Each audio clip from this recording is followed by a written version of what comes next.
here. Within the government sphere, seamless cooperation among local, state, and federal officials. And often there's finger pointing. I'm very proud that we don't do that around here. The selectmen, the state administration, the Patrick administration, and others, we've all worked very closely together. Secondly, there is private sector, public sector cooperation. The way we build housing these days is with private sector and public sector cooperation. Look, I understand the concerns that people in the neighborhood had. That's why I'm glad that Lisa did that. Affordable housing done the way we used to do it is a problem. And not only does nobody want to live next to it, nobody wanted to live in it. Poor people didn't volunteer to live in towers of hundreds and hundreds of units in a concrete wasteland with no humanity to it. Columbia Point wasn't the idea of the poor residents, or Pruitt-Igoe, or Cabrini Green. It was a society that was trying to put them out of sight and do it too cheaply. We are all committed now to doing it in a better way. And what we have hoped to prove is not that affordable housing is never a problem, because it can be if it's done wrong, but that if it's done right, it can make a contribution to the community. And I think we are showing that here. And I understand it was a joint effort, and it was important that the concerns be voiced so that they could be taken into account and the result could be the good one. And that's a private sector, public sector cooperation, because it was public funding to a great extent with private work being done, and that's a very good combination. Finally, and most importantly today, because people have lost sight of this in their love of reporting and reading about conflicts, there is secular religious cooperation that made this important. For me now, given that housing has always been a major concern of mine, I have had a long and very much appreciated relationship with the Catholic Church, both nationally and here. The Church has been a major advocate of housing. In 2005, I voted against a major piece of legislation to begin the reform of Fannie Mae and Freddie Mac, which I had previously supported, because some people in the Congress changed it to say that no organization whose main purpose was not housing could participate in those housing funds that Lisa just mentioned. And I had known and worked with the Archdiocese here, with the Diocese of Fall River in my district, and with the Church nationally on housing. And I said, you know, I have to say this, when you say that only an organization whose primary purpose is housing can get funding, I understand the Church's response, which is, yes, the Church cares a lot about housing, but God does have to come first. Housing could at best be a very strong second. So it would have disqualified this very important set of programs from participating. I'm glad we didn't do that. And I will say this is not the only issue on which the Church has been there on tough social matters. The other area where I have enjoyed the collaboration with the Church, again in the Diocese of Fall River, but also here, is on immigration, where the Cardinal has been a beacon in speaking out for justice in a set of causes that are not always very popular. So I'm very proud to be here in this particular area. And finally, it does, people say, oh, I don't like to say I told you so. You know that's a big fit. I don't like to say I told you so. Everybody likes to say I told you so. And I find some things get harder when you get older, but saying I told you so is just as easy as it ever was. I have long been a critic of the notion that we should try to put virtually every low-income person into an owned home. Yes, home ownership can be a good thing, but that has too often been accompanied by a denigration of rental housing. And for most people, particularly in an expensive area like this, for others, given the degree of organization in their lives, having a decent supply of affordable rental housing is essential for their quality of life, and it should not be that people are pushed into. Well, I'll give you an example. I was in Minneapolis a couple of years ago at the request of the congressman from Minneapolis, and we were listening to the stories about foreclosure and what had happened. And the advocacy groups picked some representative couples, and one couple said, well, here was the problem. We were evicted from our apartment, and we couldn't find another place to rent, so we bought a house. Surprise, surprise, it was in foreclosure.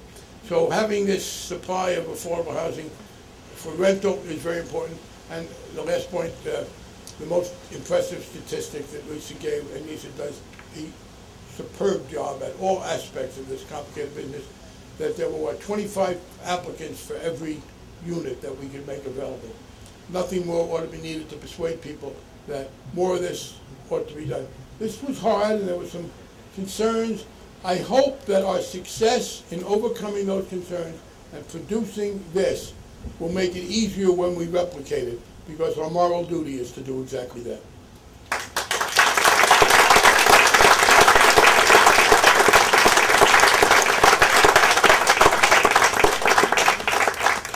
Your stained glass.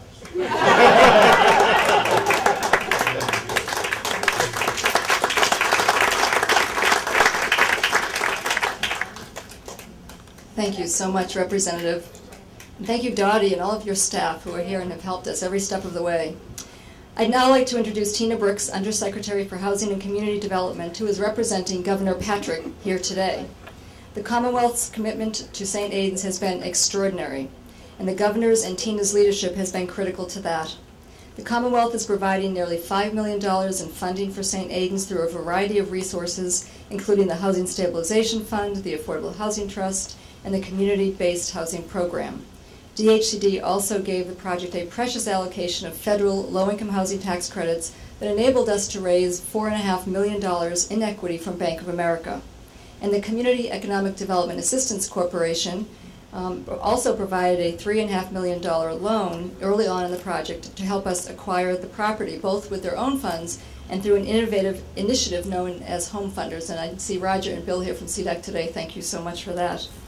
St. Aidan's would never have been possible without the Governor's commitment of those funds and Undersecretary Brooks' willingness to step up over and over again, I have to say, as the project faced challenges. It would be impossible to adequately thank Tina, her staff, everyone at Mass Housing and CDEC. Their work and service has been outstanding, and we are very grateful to the Governor for having such an impressive team that works to build strong communities all across the Commonwealth. Thank you, Undersecretary Brooks, for being with us here today.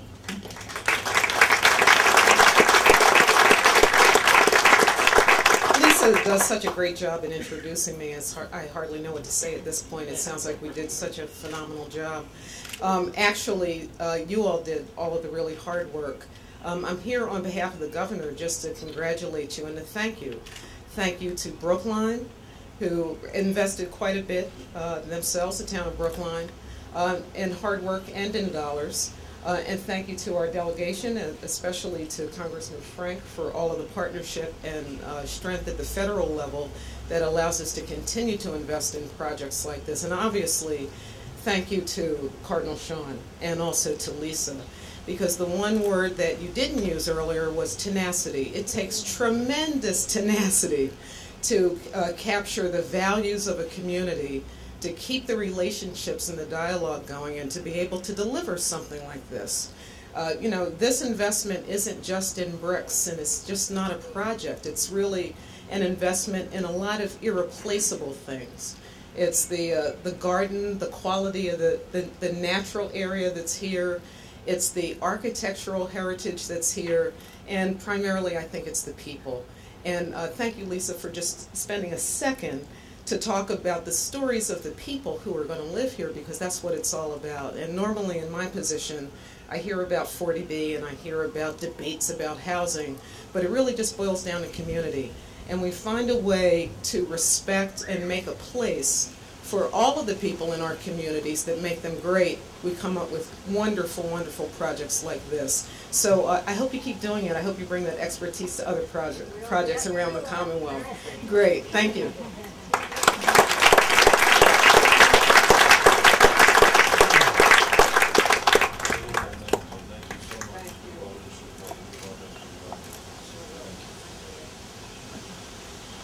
Thank you, Tina, and yes, please thank the Governor for us. We are honored to have with us here today the President and CEO of the Federal Home Loan Bank of Boston, Mr. Edward Yerpe. The Federal Home Loan Bank is one of our most valued partners for their early and ongoing confidence and for their vision to recognize innovative, affordable housing work. The Federal Home Loan Bank of Boston provides credit to more than 460 member banks throughout New England and operates several housing and community development programs. Under his leadership, and with the hard work of Ken Willis and Theo Knoll and others at the Federal Home Loan Bank of Boston, they are providing, or have provided, a grant of $400,000 and a subsidized advance of $1.15 million for the permanent mortgage being provided by Wainwright Bank. I don't know that Jan Miller from Wainwright was able to be with us today, but Wainwright has also played a very critical role in this development, both as a construction lender and, again, as the permanent mortgage lender. The Federal Home Loan Bank was the very first financial institution to commit funds to St. Aidan's, and this is the 7th project that the bank has funded with the planning office through its AHP program. Please join me in thanking and welcoming Mr. Edward Yerpe. Thank you.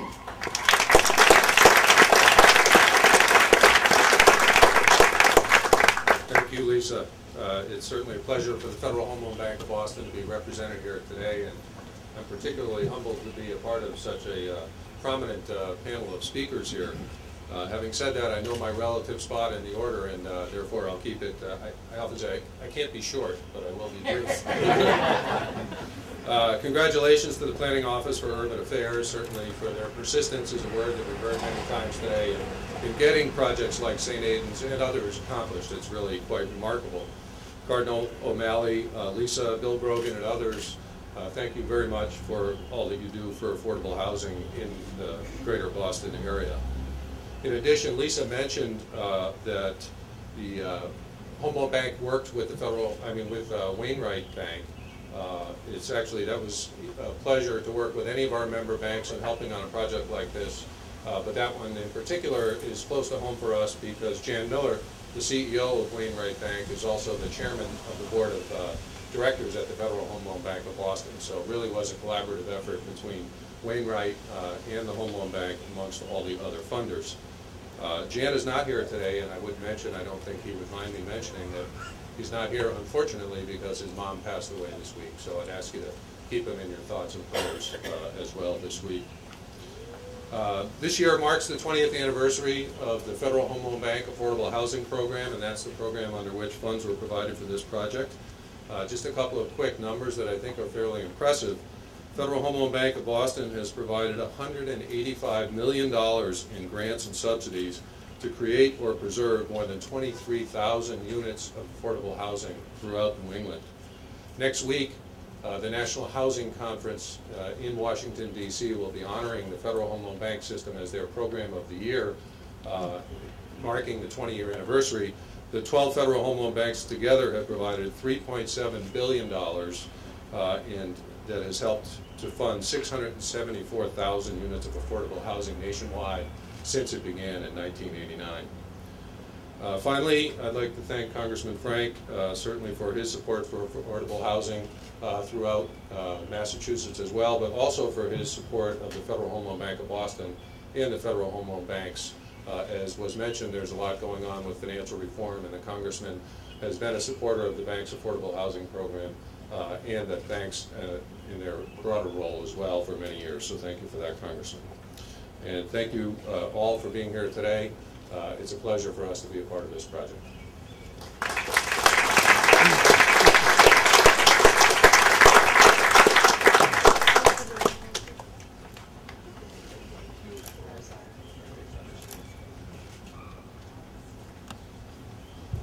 Thank you, Ed.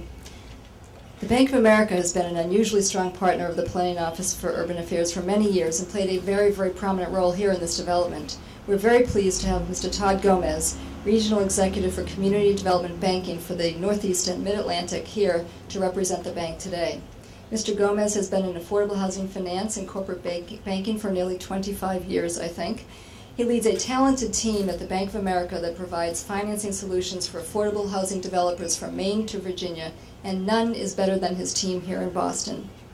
Our office has been blessed to work with Maria Berry, Dory Conlon, Trish Marinelli, and all of the staff that have stayed with us through the ups and downs in the market and in the industry, Marian Vada as well, for her work in helping us place the equity for this development. Bank of America has provided more than $60 million to our last 5 developments and is in line to provide another $60 million for our next 5 that are currently underway. And in this time of very tight credit lending, this is an extraordinary level of involvement. For this unusual commitment and for an extraordinary team, we thank you. Please welcome Mr. Todd Gomez from Bank of America.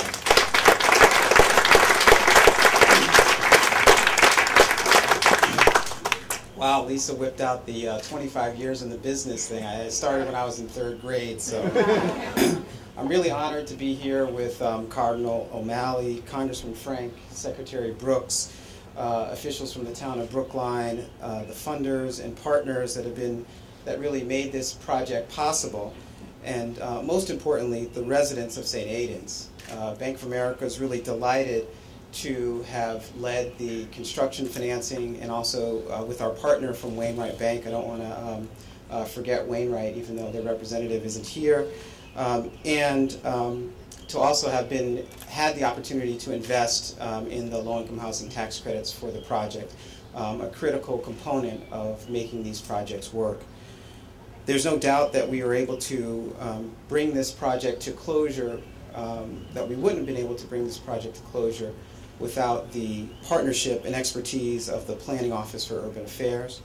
On behalf of Bank of America, I want to congratulate Lisa Alberghini and her dedicated staff, as well as their consultants from Development Synergies, LLC, for bringing this beautiful community to fruition after 8 long years of trying to pull it together. Bank of America, even in these uncertain times, has never been more committed to community development banking. Last week we announced that the bank had extended $168 billion in financing and investments in the first year of our 10-year, $1.5 trillion community development banking initiative.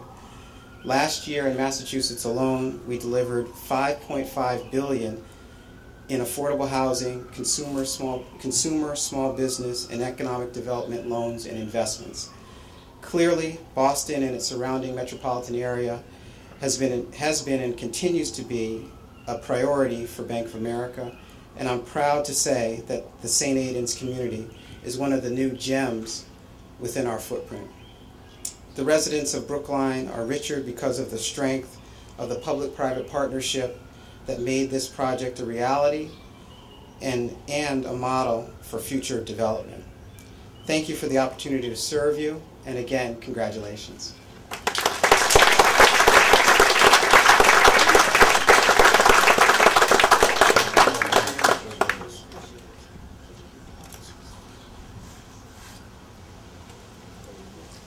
Thank you. I'd next like to introduce Tom Bledsoe, President and CEO of the Housing Partnership Network. The Housing Partnership Network is a peer network and business alliance of nearly 100 of the nation's top-performing nonprofit development organizations. They enable nonprofits to pool resources and get access to capital markets on favorable terms to help finance our affordable housing developments. And they act as a critical resource for developers across this entire country. At St. Aidan's, HPN is provided assistance in the form of a $2 million second construction loan, taking a position that other banks would not, and enabling the project to move forward when typical underwriting limited our access to badly needed capital. Without HPN, this development would have had a gaping hole in its financing, which would have meant the end of the effort. We are very grateful for their support, as are countless nonprofit developers across the country. There is simply no other organization like it, and they fill a critical need. Please join me in thanking Tom Bledsoe.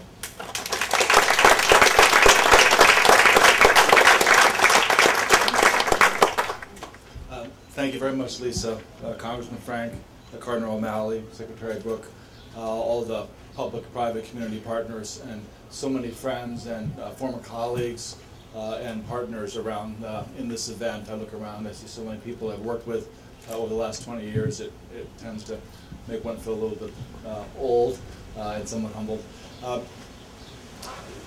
This, as Congressman Frank said, this work is very difficult. It's more difficult than it should be, but if you look at the range of financing and public and private support that's necessary to do development like this, you can see how complex it is. And I just want to tip my hat to Lisa Alberghini's organization and really underscore the importance. There are so many organizations that made this possible. It wouldn't have happened without any of them. But I think the real engine for this is an organization like Lisa's that has the entrepreneurship, the commitment to mission, but the business sophistication, the ability to forge partnerships to both design and conceptualize a project like this, but then actually make it happen. And so I just want to acknowledge and really congratulate Lisa, underscore the importance of the work that a regional organization like hers does, I'm sure, as Secretary Brooks said, that Lisa will be back for more. They've done many, many projects around the Commonwealth, and I think that one thing you can count on is the persistence and the drive of an organization like hers, and particularly as a leader, exceptional leader that Lisa is. We're very proud to have the Planning Office as a member of our network, and also to have Lisa as a member of our Board of Directors. So thank you very, very much, and it's just such a spectacular development, and to see the economic opportunity it's going to provide residents. It's interesting to hear how many have ties to this town, and also to create and further the vibrancy of this community. So thank you very much, and congratulations.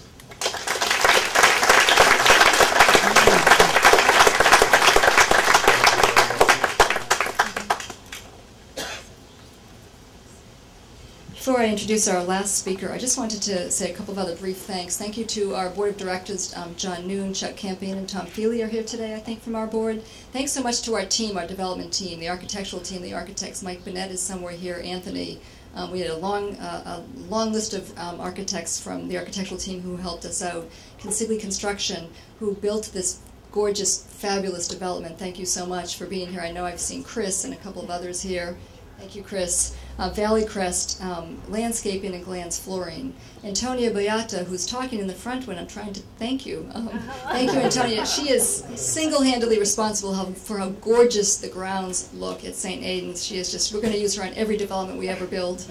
Peter Roche from Development Synergies, our development finance consultant. Nolan Sheehan Patton, DLA Piper, I see Mike Vay, Steve Nolan, a number of folks from their teams. Peabody Properties, we've got a great contingent here from Peabody Properties, and they do a fabulous job managing this for us, and also rented up the rental units, and Hammond Residential. So thanks so much to all of you for your help. Gerard's Catering, by the way, will be offering refreshments in Unit A8, I think, which you access off the courtyard once we're done and after we cut the ribbon, which will be brief and quick.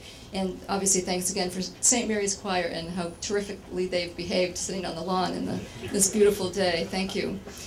Our last speaker for the day is Tom Gleason, Executive Director of Mass Housing, who is also representing the Commonwealth here with us today. Mass Housing is the state's affordable housing bank that has provided more than $10.4 billion in financing for homeowners, home buyers also, and developers of affordable rental housing. Mass Housing sells bonds to fund its programs. They like to remind us that they don't use taxpayers' dollars, but they sell bonds to fund their programs, and has lent countless loans to the Planning Office projects over the years. At St. Aidan's, Mass Housing administered the Affordable Housing Trust Fund resources, providing over $2 million to the project for first-time homebuyers and for the rental units. Under Tom's leadership at the agency, Mass Housing has remained strong and active in these challenging economic times, which many HFAs, state HFAs, have not been able to do. I have the pleasure of serving with him on the Governor's Multifamily Mass Housing Advisory Committee and know his work well. Thank you so much, Tom. Please join me in welcoming Tom Gleason. Good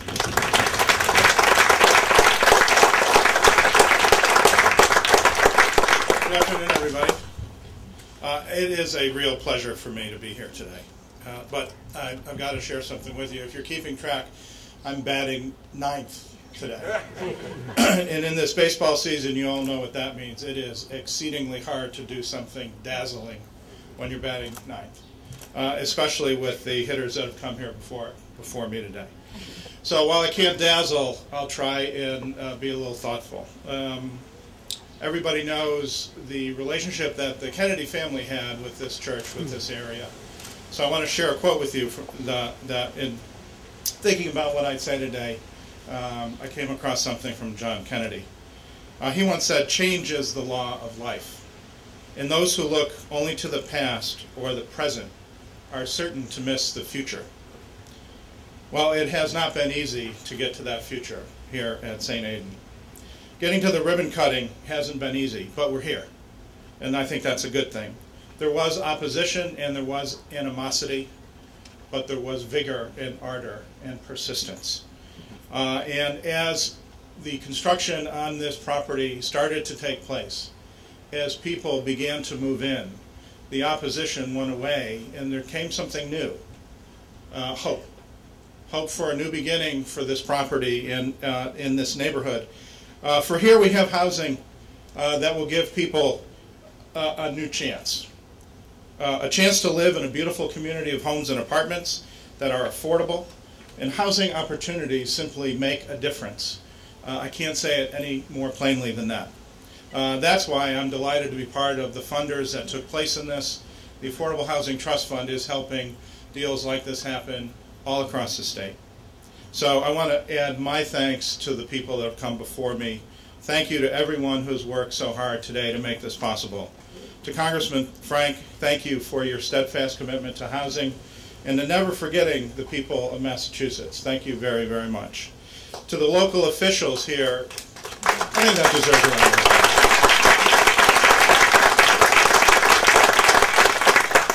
To the local officials here in Brookline, thank you for doing something unusual. Thank you for putting your money where your mouth is. It's easy to talk about housing. It's far different to take your own precious resources and make a commitment to the words that you say. So thank you very, very much. That's an extraordinary commitment. To Cardinal O'Malley and the Planning Office, thank you for your dedication and for seeing this project through to its completion. And of course, I want to thank Lisa Alberghini. I do want to add focus and persistence to the words on that stone, because you had brought us to this point. And I think if we can go back to the Kennedy quote, it is clear that you have not missed the future, but you have brought it into being. So congratulations to all of you, and it's a pleasure to be here with you today.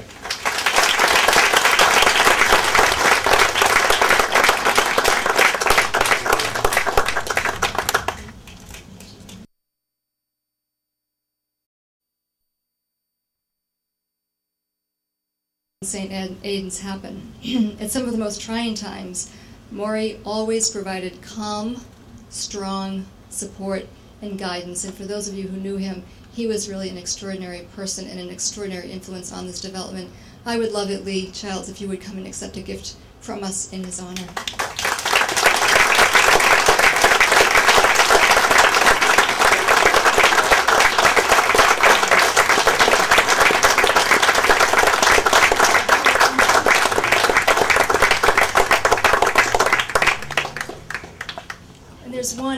There's one last gift I'd like to give out, and that is for the people I will call the unsung heroes of St. Mary's Parish.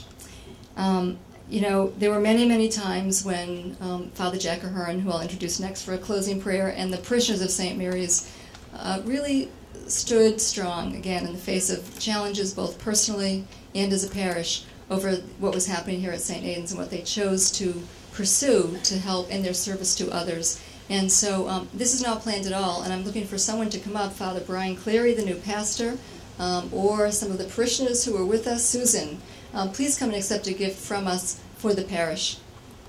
So, Father Cleary.